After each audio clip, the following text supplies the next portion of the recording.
jemaat yang dikasihi dan diberkati oleh Tuhan kita Yesus Kristus. Sebelum kita masuk dalam perenungan kita pada saat ini, nas yang menjadi dasar perenungan kita diambil dari Yeremia pasal yang kedua, ayat yang ke-23 sampai yang ke-37. Yeremia pasal yang kedua, ayat yang ke-23 sampai yang ke-37. Dengan perikop di sana adalah Israel murtad kepada Tuhan. Dan saya mengambil satu ayat untuk perenungan kita pada saat ini adalah dari ayat yang ke-28 yang berbunyi demikian. Di manakah para Allahmu yang kau buat untuk dirimu? Biarlah mereka bangkit jika mereka dapat menyelamatkan engkau pada waktu malapetaka. Dan saya memberikan tema untuk khotbah pada saat ini adalah jangan menduakan Tuhan. Ibu bapak sidang jemaat yang dikasihi dan diberkati oleh Tuhan kita Yesus Kristus, hidup ini penuh dengan rangkaian pilihan yang membawa konsekuensi atau membawa halnya masing-masing, ya. Dalam pilihan tersebut dikatakan bahwa manusia diundang untuk menyelaraskan dengan kehendak dan ketetapan Allah. Setelah sekian lama Allah memelihara bangsa Israel, masih saja dikatakan bahwa bangsa ini mengkhianati Allah. Ya, ia mengkhianati kasih Allah pada saat itu. Dan dalam bahasa sindiran, Yeremia menyampaikan firman Tuhan sebagai respon atas sikap dan pilihan hidup Yehuda yang tidak setia dan menduakan Tuhan. Dan ibu bapak sidang jemaat yang dikasihi dan diberkati oleh Tuhan kita Yesus Kristus, Allah telah melepaskan Kuk dari Yehuda, dan itu menggambarkan bahwa pembebasan leluhur mereka dari Mesir. Dan dalam tuntutan tentang terang kasih Allah dikatakan, leluhur mereka telah menjadi bangsa yang bebas dan belajar untuk mengatur hidupnya sendiri. Dan namun mereka dalam hal ini menyalahartikan kebebasan itu.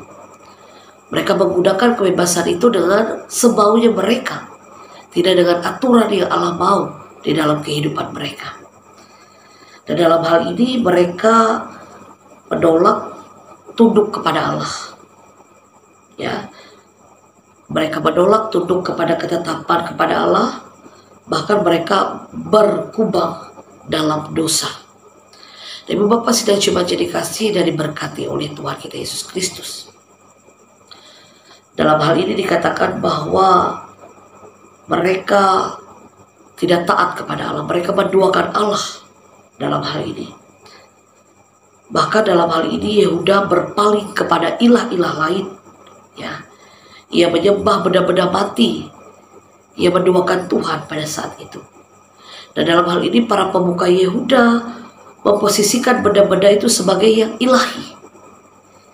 Dalam hal ini Yeremia menyindir para pemimpin Yehuda yang mengaku bahwa kayu sebagai bapa atau sebagai ibu mereka. Bayangkan kalau itu terjadi bagi kita pada saat ini.